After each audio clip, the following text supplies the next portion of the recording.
ಜೊತೆಗೆ ಇದು ಇನ್ನು ಈಜಿಪ್ಟ್ ಪಿರಮಿಡ್ ಅಂತ ಕೇಳಿರ್ಬೋದಲ್ಲ, ಮಮ್ಮೀಸ್ ಎಲ್ಲ ಯಾವ ಥರ ಅವರು ಹೂಳ್ತಾಯಿದ್ರು ಸತ್ತ ಬಾಡಿಗಳನ್ನು. ಸೊ ಇಲ್ಲಿ ಅದೇ ಥರದ ಮಾದರಿಯಲ್ಲಿ ಇದ್ದೇವೆ ಅಂತ ನಮಗೆ ಗೊತ್ತಾಗುತ್ತೆ. ಬಟ್ ಇದು ಮೌರ್ಯರ ಮನೆಗಳು ಅಂತಂದರೆ ಅದು ಮೌರ್ಯರ ಅದು ಮನೆಗಳು ಇರೋದರಿಂದ ಅದಕ್ಕೆ ಮೌರ್ಯರ ಮನೆ ಅಂತ ಕರೀತಾರೆ. ಅಂದರೆ ನೀವು ಹೇಳ್ತಿರೋದು ಈಜಿಪ್ಟಲ್ಲಿ ಪಿರಮಿಡ್ ಆಕಾರದಲ್ಲಿ ಇರ್ತಲ್ಲ ಆ ಥರ ಅಲ್ಲ, ಅಲ್ಲಿ ಆ ಟೈಪ್. ಈಗ ಮನುಷ್ಯ ಸತ್ತು ಹೋದ ಮೇಲೆ ಯಾವ ರೀತಿ ಹೂಳ್ತಿದ್ರು, ಮಮ್ಮಿ ಪಿರಮಿಡ್ ಅಂತ ಹೇಳ್ತೀವಲ್ಲ, ಸೊ ಅದೇ ಮಾದರಿಯಲ್ಲಿ ಇಲ್ಲಿ ಆ ಥರ ಕಟ್ಟಿಬಿಟ್ಟು ಒಳಗಡೆ ಹೂಳ್ತಿದ್ರು ಅಂತ ಒಂದು ನಾವು ಇತಿಹಾಸದಲ್ಲಿ ಹೇಳ್ತೀವಿ. ಆದರೆ ಅವು ಒಳಗಡೆ ಯಾವ ಥರದ ನಿಮಗೆ ಕಂಪ್ಲೀಟ್ ಹಾಸು ಬಂಡೆ ಇದೆ, ಹಾಸು ಬಂಡೆ ಮೇಲೆ ಈ ಚಪ್ಪಟಿ ಕಲ್ಲುಗಳನ್ನು ಜೋಡಿಸಿ ಈ ಥರ ಮಾಡಿದ್ದಾರೆ. ನಿಮಗೆ ಇಲ್ಲಿ ಬನ್ನಿ ತೋರಿಸ್ತೀನಿ, ಎಕ್ಸಾಂಪಲ್ ತೋರಿಸ್ತೀನಿ ನೋಡಿ. ಇಲ್ಲಿದೆ ಸಂಬಂಧಪಟ್ಟಂತೆ ಕೆಲವೊಂದು ಮಾಹಿತಿಗಳು ಕೊಟ್ಟಿದ್ದಾರೆ. ಈ ಕಡೆ ಬನ್ನಿ, ಈ ಕಡೆ ನಮಗೆ ಇಲ್ಲಿರೋದು ನಾನು ನಿಮ್ಗೆ ತೋರಿಸ್ತೀನಿ. ಇವೆಲ್ಲ ಬೇರೆ ಬೇರೆ ಕಡೆ ಇರೋವಂಥದ್ದು. ನಮ್ಮಲ್ಲಿರೋವಂಥದ್ದು ಈ ಥರದ ಹಿರೇಬೆಳಗಿನ ಮಹಾಶಿಲ ತಾಣ, ಈ ಥರದ ನೋಡಿ ಎಲ್ಲದು ಈ ಥರ ಚಪ್ಪಡಿ ಕಲ್ಲುಗಳನ್ನು ಅಲ್ಲಿ ಹೋಲ್ ಮಾಡಿದ್ದಾರೆ ಒಳಗೆ ಹೋಗ್ಲಿ ಬರಲಿಕ್ಕೆ. ಕಂಪ್ಲೀಟಾಗಿ ಕವರ್ ಆಗಿರೋಂಥದ್ದು ಮನೆಗಳು ತಿರೋದ್ರಿಂದ, ಸೊ ಅದಕ್ಕೆ ಇದನ್ನು ಮೌರ್ಯರ ಮನೆಗಳಂತ ಕರೀತಾರೆ. ಇದನ್ನು ಶಿಲಾ ಸಮಾಧಿಗಳಂತ ಕೂಡ ನಾವು ಇತಿಹಾಸದಲ್ಲಿ ಕೇಳ್ತೀವಿ. ಸೊ ಇಲ್ಲಿ ಸುಮಾರು ಎಲ್ಲ ಹಾಳಾಗಿದೆ, ನೀವು ನೋಡ್ತಿರ್ಬೋದು ಎಲ್ಲ.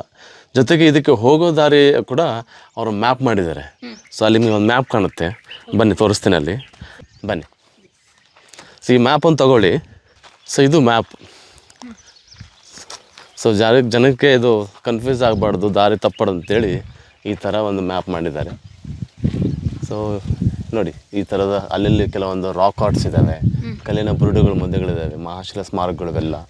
ಇಷ್ಟೆಲ್ಲ ನಾವು ನೋಡ್ಬೋದು ಇವತ್ತು ನಮ್ಮ ವೀಕ್ಷಕರಿಗೆ, ಇಷ್ಟೆಲ್ಲ ತಿಳಿಸ್ಕೊಡ್ಬೋದು. ಸರ್ ಅಲ್ಲೇನು ಕೊಳ ಒಂದು ಊರಿರಂಗೆ ಕಾಣಿಸ್ತಾ ಇದೆ ಆ ಕಡೆ. ಊರಂತ ಅದಲ್ಲ, ಊರಂತಲ್ಲ, ಕಲ್ಲು ಮತ್ತು ಕೊಳ ಅಂತಂದರೆ ಅಲ್ಲಿ ನೀರಿದೆ ಒಂದು, ಅಂದರೆ ನೈಸರ್ಗಿಕ ಇದಂಥದ್ದೊಂದು ಕೊಳ ಇದೆ. ಅದಕ್ಕೆ ಇವರು ಕೆಲವೊಂದು ಅಲ್ಲಿ ಒಂದೊಂದು ಕಲ್ಲು ಗೋಡೆಗಳನ್ನ ಕಟ್ಟಿದ್ದಾರೆ, ಮತ್ತು ಪ್ರಾಣಿಗಳಿಗೆ ನೀರು ಕುಡಲಿಕ್ಕೆ. ಸೊ ಮೊದಲೆಲ್ಲ ಅಲ್ಲಿ ಲೋಟಸ್ ಎಲ್ಲ ಇರ್ತಾಯಿತ್ತು. ಬಹುಶಃ ಡ್ರೈ ಆಗಿದೆ, ಯಾಕೆಂದರೆ ಮಳೆಗಾಲ ಇಲ್ಲ. ಮಳೆಗಾಲದಲ್ಲಿ ಮಾತ್ರ ನೀವು ನೀರು ನೋಡ್ಬೋದು ಅಲ್ಲಿ.